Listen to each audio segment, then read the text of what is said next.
ما حراك بهذا أن يكبر قدرك عند துல்ஹஜ் மாதத்துடைய முதல் 10 நாட்களின் சிறப்புகள். கண்ணியத்துக்குரியவர்களே, அல்லாஹ் ரப்புல் ஆலமீன் இந்த சமூகத்திற்கு செய்த மிகப்பெரிய அருள் என்னவென்றால், அல்லாஹ் ரப்புல் ஆலமீன் நன்மையான மாதங்களையும் நன்மையான நாட்களையும் நன்மைகளை அதிகப்படுத்தி தரக்கூடிய விஷயங்களையும் தீமைகளை அளிக்கக்கூடிய காரியங்களையும் அல்லாஹ் இந்த சமூகத்துடைய வாழ்நாளை அல்லாஹ் சுருக்கி இருந்தாலும் அந்த வாழ்நாளுக்குள் அல்லாஹ் அதிகப்படுத்தி தருகின்றான். ரமதான் முடிந்தால் அடுத்த நன்மைகள், அந்த மாதம் முடிந்தால் அடுத்த நன்மைகள் என்று அல்லாஹ் ரப்புல் ஆலமீன் ஒவ்வொரு மாதமும் சில நாட்களை அல்லாஹ் கணக்கிட்டு அந்த நாட்களில் அல்லாஹ் ரப்புல் ஆலமீன் அருள் செய்து மூமின்களுடைய ஈடேற்றத்திற்கு அல்லாஹ் ரப்புல் ஆலமீன் உதவி செய்கின்றார். கண்ணியத்துக்குரியவர்களே, அந்த அடிப்படையில் ரமதானுடைய மாதத்திற்கு பிறகு அல்லாஹ்விடத்திலே மிக கண்ணியமான, அல்லாஹ்விடத்திலே மிக சிறப்பு பெற்ற நாட்களை இன்ஷா அல்லாஹ் நாம் அடையப் போகின்றோம். அந்த நாட்கள் தான் துல்ஹஜ் மாதத்துடைய முதல் 10 நாட்கள். அல்லாஹ் ரப்புல் ஆலமீன் அவனுடைய புத்தகம் அல் குர்ஆனிலே சூரா ஹஜ்ஜுடைய 28வது வசனத்திலே ஹஜ்ஜை பற்றி இப்ராஹிம் அலைஹிஸ்ஸலாம் அவர்களை அறிவிக்க சொல்லுகின்றான். அப்போது அல்லாஹ் ரப்புல் ஆலமீன் ஹஜ்ஜுக்கு வருபவர்கள் செய்யக்கூடிய காரியத்தை பற்றி சொல்லும் பொழுது வயத்குருஸ்மல்லாஹி ஃபி அய்யாமின் மஅலூமாத், கணக்கிடப்பட்ட அந்த நாட்களில் அவர்கள் அல்லாஹ்வை புகழ்வார்கள். இமாம் இப்னு அப்பாஸ் ரலியல்லாஹு அன்ஹுமா கணக்கிடப்பட்ட நாட்களில் அல்லாஹ்வை புகழ்வார்கள் என்று அல்லாஹ் கூறுகிறானே, அந்த கணக்கிடப்பட்ட நாட்கள் எதுவென்றால் அய்யாமுல் அஷ்ர் அல்-அவாயில் மின் துல்ஹிஜ்ஜா, துல்ஹஜ் மாதத்துடைய முதல் 10 நாளைத்தான் அல்லாஹ் இங்கே குறிப்பிடுகிறான் என்று இப்னு அப்பாஸ் ரலியல்லாஹு அன்ஹுமா அவர்கள் சொன்னார்கள். அல்லாஹ் ரப்புல் ஆலமீன் சூரத்துல் ஃபஜ்ரை ஆரம்பம் செய்கிறார், வல் ஃபஜ்ர் வலயாலின் அஷ்ர். அந்த 10 நாட்கள் என்று அல்லாஹ் ரப்புல் ஆலமீன் சத்தியம் செய்கிறானே, அது என்னவென்று முஃபஸ்ஸிர்கள் எல்லோரும் விளக்கம் சொல்லும் பொழுது அந்த நாள் துல்ஹஜ் மாதத்துடைய முதல் 10 நாள் என்று பெரும்பான்மையான அறிஞர்கள் விளக்கம் சொல்கிறார்கள். இந்த துல்ஹஜ் மாதத்துடைய முதல் 10 நாளுடைய சிறப்பை புரிவதற்கு அல்லாஹ்வுடைய தூதருடைய இந்த ஒரு ஹதீஸை அறிந்தாலே போதும், எமக்கு அது போதுமானது. புகாரி ரஹிமஹுல்லாஹ், அபூ தாவூத், திர்மிதி போன்ற கிரந்தங்கள் எல்லாம் பதிவு செய்யப்படுகிறது. இப்னு அப்பாஸ் ரலியல்லாஹு அன்ஹு அவர்கள் கூறுவதாக, அல்லாஹ்வுடைய தூதர் ஸல்லல்லாஹு அலைஹி வஸல்லம் சொன்னார்கள், மா மின் அய்யாமின் அல் அமலு ஸாலிஹு ஃபீஹா அஹப்பு இலல்லாஹ் மின் ஹாதிஹில் அய்யாம், யானி அய்யாம் அல் அஷ்ர். அல்லாஹு அக்பர். அல்லாஹ்விடத்திலே நல்ல அமல்கள் செய்வதற்கு மிக விருப்பமான நாட்கள் இந்த அய்யாமுல் அஷ்ர், துல்ஹஜ் மாதத்துடைய முதல் 10 நாட்களை போன்று வேறு எந்த நாளும் கிடையாது. ரமதானுடைய இறுதி இரவுகள் அல்லாஹ்விடத்திலே மிக உயர்ந்தது. அல்லாஹ்விடத்திலே மிக உயர்ந்த 10 நாட்கள் துல்ஹஜ் மாதத்துடைய 10 நாட்கள் தான். ரமதானுடைய இறுதி 10 இரவுகள் அல்லாஹ்விடத்திலே மிக உயர்ந்த அந்தஸ்துடையது. அதைவிட ரமதானுடைய மாதத்திற்கு பிறகு துல்ஹஜ் மாதத்துடைய முதல் 10 நாட்கள் அல்லாஹ்விடத்திலே மிக உயர்ந்தது. இந்த ஹதீஸை சொன்னவுடன் சஹாபாக்கள் கேட்டார்கள், வலல் ஜிஹாது ஃபீ சபீலில்லாஹ், அல்லாஹ்வுடைய பாதையில் போராடுவதை விடவும் இந்த நாளிலே செய்யக்கூடிய அமல்கள் மிக உயர்ந்ததா? அல்லாஹ்வுடைய தூதர் ஸல்லல்லாஹு அலைஹி வஸல்லம் சொன்னார்கள், ஆம், வலல் ஜிஹாது ஃபீ சபீலில்லாஹ், அல்லாஹ்வுடைய பாதையில் போராடுவதை விடவும் இந்த நாளுடைய சிறப்பு மிக உயர்ந்தது. ஆனால் இல்லா ரஜுலுன் خرج بنفسه وماله فلم يرجع من ذلك بشيء, 2 அமல்களை தவிர அல்லாஹ்வுடைய பாதையில் ஒருவன் போராடுகிறான், அந்த போராட்டத்தில் தன்னுடைய செல்வம் அனைத்தையும் அளிக்கிறான், தன்னையும் அழித்துக் கொள்கிறான், இந்த 2 அமல்களை தவிர. இந்த 2 அமல்களுக்கு எதுவும் ஈடாகாது. இந்த 2ஐ தவிர மற்ற இருக்கக்கூடிய அனைத்து அமல்களை விடவும் இந்த துல்ஹஜ் மாதத்துடைய முதல் 10 செய்யக்கூடிய அமல்களுடைய அந்தஸ்து உயர்ந்தது என்று அல்லாஹ்வுடைய தூதர் முஹம்மது ரசூலுல்லாஹ் ஸல்லல்லாஹு அலைஹி வஸல்லம் சொன்னார்கள். ஏன் நம் ஹாஃபிஸ் இப்னு ஹஜர் அல் அஸ்கலானி ரஹிமஹுல்லாஹ் அவர்கள் சொன்னார்கள், ஏன் இந்த 10 நாட்கள் சிறந்தது? அல்லாஹ் ரப்புல் ஆலமீன் அமல்களுடைய தாய்களை எல்லாம் இந்த நாட்களில் வைத்திருக்கிறான். வேறு எந்த நாட்களிலும் செய்ய முடியாத அமல்களை அல்லாஹ் இந்த நாளிலே வைத்திருக்கிறான். ஏன்? இந்த நாளில், இந்த 10 நாட்களில் அல்லாஹ்வை தொழலாம், இந்த 10 நாட்களில் அல்லாஹ்விற்கு நோன்பு இருக்கலாம், இந்த 10 நாட்களில் சதகா செய்யலாம், இந்த 10 நாளில் அல்லாஹ்விற்கு அறுத்து பலியிடலாம், இந்த 10 நாளில் வேறு எந்த நாளிலும் செய்ய முடியாத ஹஜ்ஜை நிறைவேற்றலாம். எல்லா அமல்களும் ஒன்று சேரக்கூடிய நாட்களாக இந்த 10 நாட்கள் இருப்பதால் அல்லாஹ்விடத்திலே அல்லாஹ்வுடைய கணக்கீட்டுடைய நாட்களில் இந்த நாட்களை போன்ற அந்தஸ்துடைய நாட்கள் கிடையாது என்று இமாம் ஹாஃபிஸ் இப்னு ஹஜர் அஸ்கலானி ரஹிமஹுல்லாஹ் அவர்கள் சொன்னார்கள். இந்த நாட்களில் நோன்பு வைக்கலாமா? இதில் வரக்கூடிய 10 நாளில் 10வது நாள் நோன்பு வைப்பது ஹராம். ஏன்? ஈதுடைய நாள். இந்த 10வது நாளை தவிர வரக்கூடிய 9 நாளும் நோன்பு வைப்பது சுன்னாவா? முஸ்லிம் ரஹிமஹுல்லாஹ் இல்மை தேடக்கூடிய மாணவர்கள் என்பதால் இந்த விளக்கங்களை கொடுக்கிறேன். முஸ்லிம் ரஹிமஹுல்லாஹ் அவர்கள் சொன்னார்கள், ஆயிஷா ரலியல்லாஹு அன்ஹா அவர்கள் கூறுவதாக, மா ரஅய்து ரசூலுல்லாஹி ஸல்லல்லாஹு அலைஹி வஸல்லம் ஸாயிமன் ஃபில் அஷ்ரி கத்து. கொஞ்சம் குழப்பமா இருக்கும், புரிய முயற்சி. அல்லாஹ்வுடைய தூதர் துல்ஹஜ் மாதத்துடைய முதல் 10 நாட்களும் ஒருபோதும் நோன்பு வைத்ததில்லை. யாருடைய அறிவிப்பு? ஹஃப்ஸா ரலியல்லாஹு அன்ஹா யார்? அல்லாஹ்வுடைய தூதருடைய மனைவிதான்.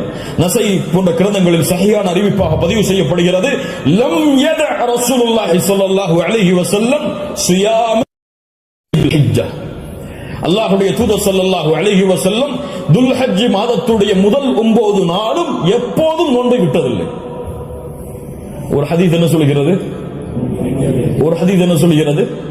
இப்ப இரண்டுக்கும் முரண்பாடு வருகிறது. இரண்டையும் மறுத்து விடலாமா? உலமாக்கள் இரண்டையும் எப்படி சேர்த்து புரிவது என்பதை சொல்லுகிறார். இல்மை புரிந்து கொள்வதுடைய அடிப்படை. எப்படி இரண்டையும் சேர்த்து பார்ப்பது? ஆயிஷா ரலியல்லாஹு அன்ஹா சொல்கிறார்கள், முதல் இரண்டு அடிப்படைகள் புரிவது. முதல் அடிப்படை, ஆயிஷா ரலியல்லாஹு அன்ஹா என்ன சொல்கிறார்கள்? அல்லாஹ்வுடைய தூதர் 10 நாளும் துல்ஹஜ் மாதத்திலே நோன்பு வைத்ததில்லை. ஏன் 10 நாளும் ஒருவரால் நோன்பு வைக்க முடியாது? ஏன்? 10வது நாளில் ஈத் வருகிறது. அதனால் அல்லாஹ்வுடைய தூதர் 10 நாளும் என்று சேர்த்து சொல்கிறார்களே தவிர முதல் 9 நோன்பு வைக்கவில்லை என்று ஆயிஷா ரலியல்லாஹு அன்ஹா சொல்லவில்லை. 10 நாளும் சேர்த்து நோன்பு வைக்கவில்லை என்று ஆயிஷா ரலியல்லாஹு அன்ஹா சொல்கிறார்கள் என்று புரிந்தால் இது சிறந்தது. அப்படியும் இல்லை என்றால் ஹதீஸ் கலையிலே ஒரு சட்டம் இருக்கிறது, கவுலுல் முஸ்பித் முகத்தமுன் அலா கவுலின் நஃபி. மறுக்கக்கூடியவருடைய சொல்லை விட உறுதிப்படுத்தக்கூடியவருடைய சொல்லுக்கு பலம் அதிகம். மறுப்பவர் மறதியில் மறுக்கலாம், ஆனால் உறுதிப்படுத்துபவர் மறதியிலோ அல்லது இட்டுக்கட்டப்பட்ட நிலையிலோ உறுதிப்படுத்த மாட்டார். ஒன்று பார்க்காமல் இருக்கலாம். அல்லாஹ்வுடைய தூதருடைய வாழ்வில் அவர்கள் அதை பார்க்காமல் இருக்கலாம்.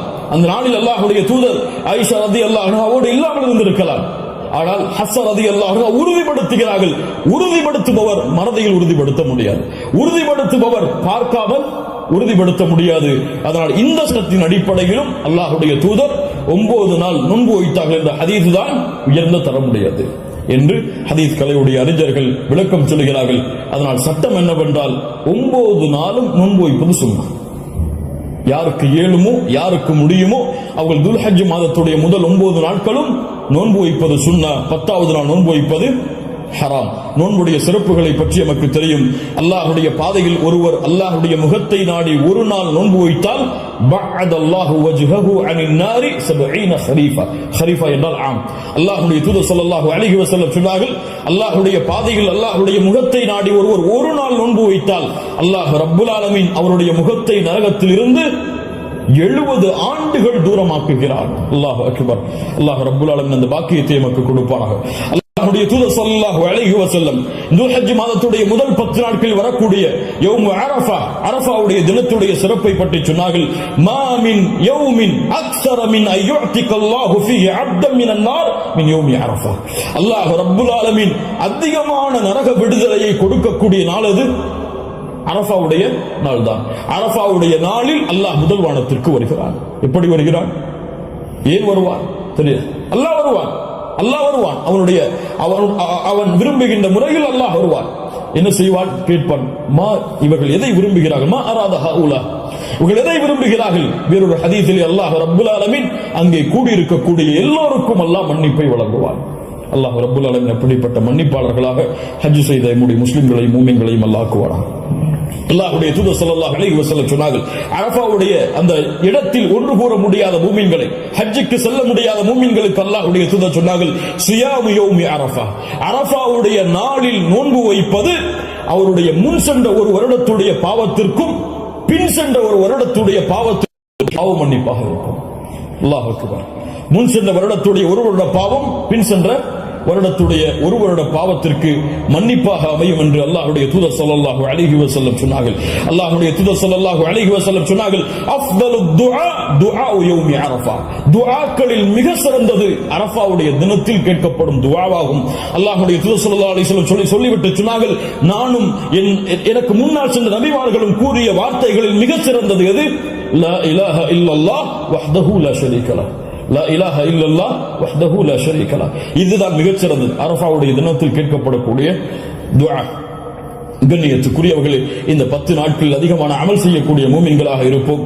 இந்த 10 நாளை எப்படி கண்ணியப்படுத்த வேண்டுமோ அந்த கண்ணியப்படுத்தினால் அல்லாஹ் ரப்புல் ஆலமீன் இந்த நாட்களுக்குரிய கூலியை எமக்கு கொடுப்பான். இறுதியாக சுருக்கமாக 5 நிமிஷம் உதுஹியாவுடைய ஒரு சிறிய சட்டத்தை மட்டும் கூறிவிட்டு 10 நாட்களில் அடங்கி இருக்கக்கூடிய இந்த உதுஹியா என்ற கடமையுடைய ஒரு சிறிய சட்டம் என்னவென்றால், அல்லாஹ் ரப்புல் ஆலமீன் உதுஹியா என்றால் அல்லாஹுடைய பெயரை கொண்டு அல்லாஹுடைய முகத்தை நாடி ஒட்டகத்தையோ மாட்டையோ ஆட்டையோ யௌமுல் ஈத் அன்று அல்லது அய்யாமுத் தஷ்ரீக் அதற்கு தொடர்ந்து வரக்கூடிய 11, 12, 13 இந்த நாட்களில் அல்லாஹ்வை நெருங்குவதற்காக இந்த 3 விலங்கினங்களையும் அறுத்து பலியிடுதல் தான் உதுஹியா.